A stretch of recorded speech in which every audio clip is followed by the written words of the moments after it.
हजरत अबू बकर सिद्दीक 3 दिन नबी पाक को 3 दिन गारे सौर में अकेले थे, दूसरा कोई शरीक नहीं था। ये किसी और के हिस्से में नहीं आया, ये किसी और के हिस्से में, किसी के हिस्से में नहीं आया। और 3 दिन वहां अकेले रहे और फिर 12 साल कब्र अनवर में। हजरत उमर तो 12 साल के बाद आए ना, 12 साल रोजा अनवर में भी नबी पाक के साथ अकेले रहे। ये एजाज है, इस एजाज को कभी समझे। और फिर उम्मी कहते हैं कि जिन हजरत उमर ने जाके मिन्नत की, कहने लगे अबू बकर तू मेरा यार है, मेरा तेरा याराना है, एक बात मेरे साथ प्यार कर। हजरत अबू बकर कहने लगे उमर कहिए। कहने लगे कुछ है मांगने आया हूं। आपने फरमाया तो मांग, मेरे इख्तियार में होगी तो दूंगा। उन्होंने कहा अबू बकर सारा कुछ नहीं मांगता, मेरी जिंदगी की सारी नेकियां ले ले।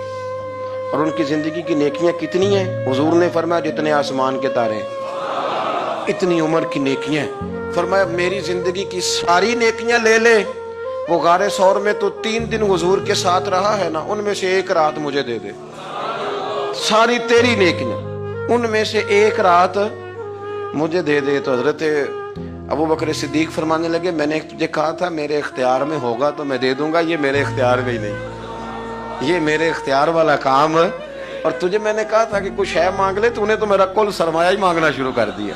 ये नहीं मैं देता भाई, ये तो मेरा सरमाया है, हयात है, ये तो असल है। बिठा के अपने महबूब को अपने पहलू में, जो लोग कुछ नहीं करते वो भी कमाल ही करते हैं। हजरत अबू बकर सिद्दीक रदी अल्लाह तआला अन्हु ने ना रसूलुल्लाह की गुलामी की, नबी पाक का अदब किया, हुजूर का इकराम किया, अपनी जिंदगी लगा दी। हुजूर की रिजा को पा गए थे, समझ गए कि हुजूर इस बात में राजी होते हैं, यहाँ हुजूर नाराज होते। वो समझ गए, हर उस चीज का ख्याल रखते, हर उस शय का जो मेरे रसूल पाक सल्लल्लाहु तआला अलैहि वसल्लम को पसंद है।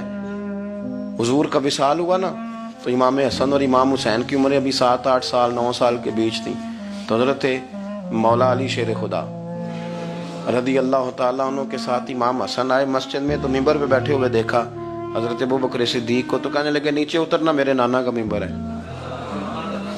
बच्चों को बड़ी पहचान होती है ना अब्बा के कपड़ों की, से पता होता है कि ये मेरे नाना का है, ये मेरे, नीचे उतरो, ये मिंबर मेरे नाना का है। तो हजरत अली मुर्तजा ने जल्दी से पकड़ा और पकड़ के फरमाया जरा हुसैन हसन ये क्या कह रहे हो?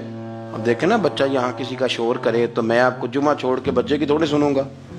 मैं कहूंगा कि भाई ठीक हो गया, बच्चे को ले जाओ, जरा इसे पीछे करो, जुमे के बाद बात करते हैं। लेकिन वो थे ना रसूलुल्लाह के नवासे, और हजरत अबू बकर सिद्दीक अजमत और शान को समझते थे। उन्होंने कहा नीचे उतरिए, मेरे नाने का मिंबर है। तो हजरत सिद्दीक एक बार नीचे उतर के खड़े हो गए। तो एक जुमला, बाकी बुजुर्गों ने भी बड़ा कुछ लिखा है, पर यहाँ एक बात शाह अब्दुल अजीज मुहद्दिस देलवी ने लिखी है।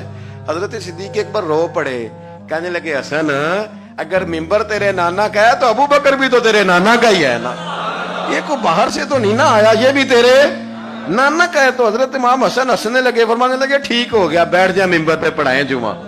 समझ आ गई है बात की, पढ़ाएं जुमा। आपकी बात की मुझे समझ आ गई है कि अगर मिंबर नाना का है तो अबू बकर भी तो उन्हीं का है ना जनाब सिद्दीक अकबर। अपनी जिंदगी वफादारी के साथ, गुलामी के साथ, और अदब नहीं छोड़ा एक मिनट के लिए, एक सेकंड के लिए।